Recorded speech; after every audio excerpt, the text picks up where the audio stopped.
So, what is your Vim workflow like? Like say you're at the Fantastic. top of a file, right? Beautiful. Top of a file, and like about halfway down, there's something that you want to edit, right? Do you do a search to get to that? Well, hold on. So I'm not an i3, so I can't just jump there with a single key press. So forgive me. Okay. I don't know. I don't know how to use Pop OS. I just needed no screen tearing. So I think it's Alt M. Yeah. Sorry, that feels very weird for me. So let here. I'm gonna put you over here. There you go. You're over there. Let's go to This Isn't Rust. All right. So there we go. So this is my beautiful thing right there. So I open up Vim. I'm in, right? Here, we'll put up a little bit of Twitch chat right there so you can see a little bit of Twitch chat right here. And their colors. I got to integrate the color still into their names. Okay, so I'm going to just jump to the file I want to edit. Boom. Jumped there. You see how sweet that was? Single button. Boom. It's called Harpoon. Made it. Awesome.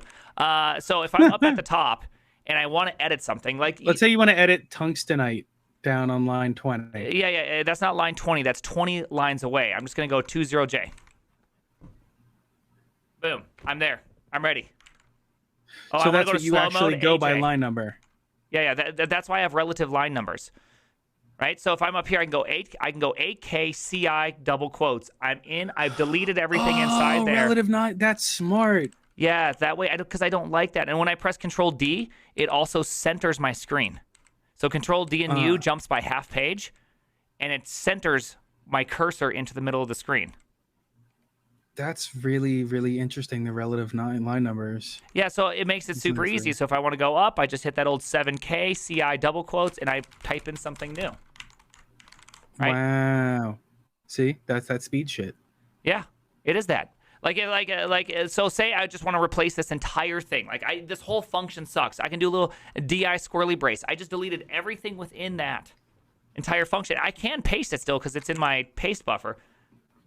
Or my paste register, really. But yeah. And so I jump here, go to the bottom, right? So a percent sign jumps to enclosing items. So enclosing swirly, enclosing squirrely. So a little Shift V percent sign, got the whole function highlighted. Wow. Yeah. I've just learned to use all those things because I got really sick of it. So if I wanted to refactor this, I could take that thing out. I could go 9 down percent sign function, whatever this thing was called, and paste that thing in, right? 9 down F, whoopsies, 6 down F over to that thing, percent sign, up whatever paragraphs, and then that function I just created, boom, right? I don't know. Huh. It's funny because I had used search for navigating around, and then I set up your dot files the other day. Oh, they're kind of shit. You gotta be careful about it. Yeah, no, they are. But when I opened up Vim, dude, I was like, what the fuck is this? I didn't know what the relative numbers were all about, but now that makes a lot of sense. Yeah, and I also have this little sweet one, which Visual Studio Code just got, but I've had this for a long time now. The Vim's had it for super long. But look at this. It goes 10, 11, 12, 52, and then this is the function I'm in. So this number right here is actually 52 up. So if I go 52 up, I jump all the way to the top of the function I was just in. So it's a sticky header. It's a sticky header, and so it even works with long if statements and all that. So if I were to put a bunch of stuff in here, notice that the 4 is now stuck. It's 17. You're living in 2070, my man. I mean, I just think it's the way to go. Seems crazy. Hot damn. Don't do that. Yeah, I think it's neat. I don't know. That's just how I think it's neat too. And if I want to jump to definition, it's just GD. There it is. Goddamn. I could do control. So here's a cool thing about Vim. Watch this. All right, so if you don't know this, opening and closing squirrely braces hop by contiguous pieces of code, and it inserts a jump point. So if I go down, down, down, now I have this thing called a jump list. Now remember, I jumped to definition to Dr. Harambach command. So if I press Control O, I walk back 1 jump point. Control O, I walk back 1 jump point. Control O, I walk back 1 jump point. Control O, I'm right back to where I just was. Ooh. So, and then Control I goes forward. So I can go between these little jump points. So if I'm in here, I do some editing. Oh, I don't like that. Jump to definition. Go here. Go. Okay, we don't need that. Control O. I'm back to where I was. I didn't edit my jump list, but I knew that I had a jump list at the point of jumping to definition. Boom, boom, boom. Little control, little U to do that. Jump back. I'm still back where I was, and I just undid what I did. Do you have like cognitive overhead for this? For the first couple weeks using Vim, it's a higher cognitive overhead, yeah. But then there comes a point where you no longer you like. It's just like You're not have you really ever, thinking about this shit. You're just like, you play games. Dude, don't lie to me. I can see that monitor. You play some games over there, and like, do yeah. you think about jumping when you jump? Do you like I must jump now, or do you're like clamber, right? Like you think of the higher order thing you're about to do, not jump next to edge, jump when I make it to edge, when I get to top, take cover. No, you're just like clamber, hide, right? You just like auto process all the individual steps, and so I just auto process all the steps. Interesting. I need to get to that level. Right Yeah. now, I'm still thinking about where to go. Yeah, I get that. You know, like if I have Less a so bunch of how to things do it. open. I'm starting to think of like clever ways. I'm always sitting here trying to Vim golf myself. So I don't Vim golf. What I do is I Vim and grain, if you will. I try to find the fastest way for me to do something. And then once I get really comfortable and I can just stroke that like a son of a bitch, I then go, can I make it even better? So what I used to do is I'd do something like this. Is if I wanted to, like, say, replace this whole line right here, I'd go up, shift, and I'd go down and do that, and then do shift O to go into insert and put it right here. But now that I've gotten better, I just do a little CIP, change inside paragraph, and now I do that. But I first did it one way and got really fast at that. And then once I got really familiar with that one thing, changing it to something faster is like that whoa moment, as opposed to, okay, how do I do this? You know, like it's just like it's just like anything you do. You got to catch yourself. You're like, oh, hold on now. No, not anymore. Like at one point I did, but I always had, I'd There's find a way to do it. Transition period of your muscle memory on it. Yeah.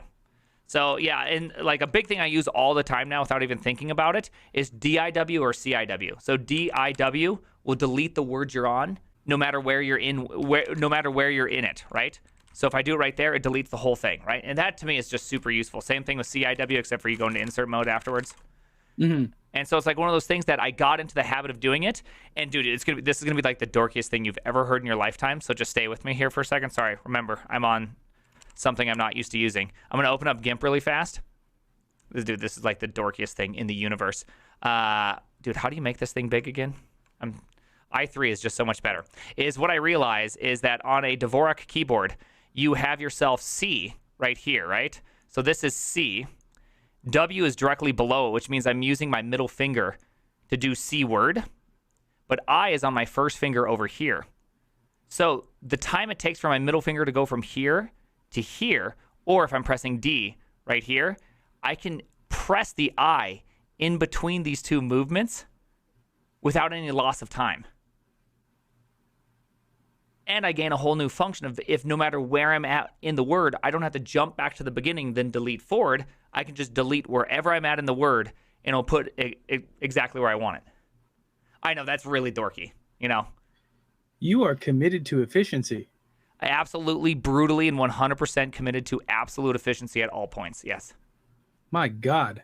It's taken years, but it's really paid off now. I'm by far really fast at those things. Like, look, it just feels so good to be able to do that, right?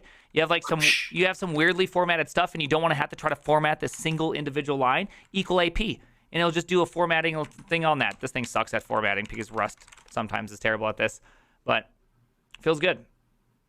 Looks good. Feels good. You know what I mean? All right, let's call it, huh? Yeah. Yeah, this is fun. Sorry, I got really into that. I know normally I don't get super into. No one's ever asked me about my workflow, Ken. No one ever asked you about your workflow? Not like that. I've never had Well, that I can just now expose I got some new to. shit to try in Vim. I'm excited. Yeah. They actually, chat does ask. I just ignore them. I just like. Nice. Okay, TJ is asking for a quick telescope look. Telescope, obviously.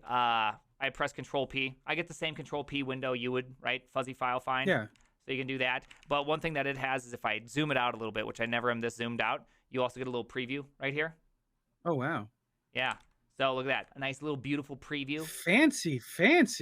Yeah. It's very, very nice. TJ, our own telescopic Big Johnson, big money, tech money Johnson made that.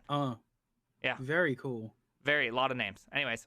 And of course, my little one that I made, which is Harpoon, which is I have these 3 windows that I want to use, or these 3 files I want to use, and so I can jump between them as fast as possible, and it remembers where I was in the cursor. So I'm right here, right at this line. I quit, reopen up Vim, press the button. I'm right exactly where I just was. Mini session setup. Yeah, so and you can just add files. So let's add a file, jump in here. Let's add my cargo tomo, do a little A. Now it's at the end of the list. I don't want it there. Bring it up to the top. Now it's in my first finger position. I don't like that. Erase it from the list. Get it out. My God, you're just cruising. I know, there's a lot of cool things you can do. Vim's great because you can make all those things pretty simple too.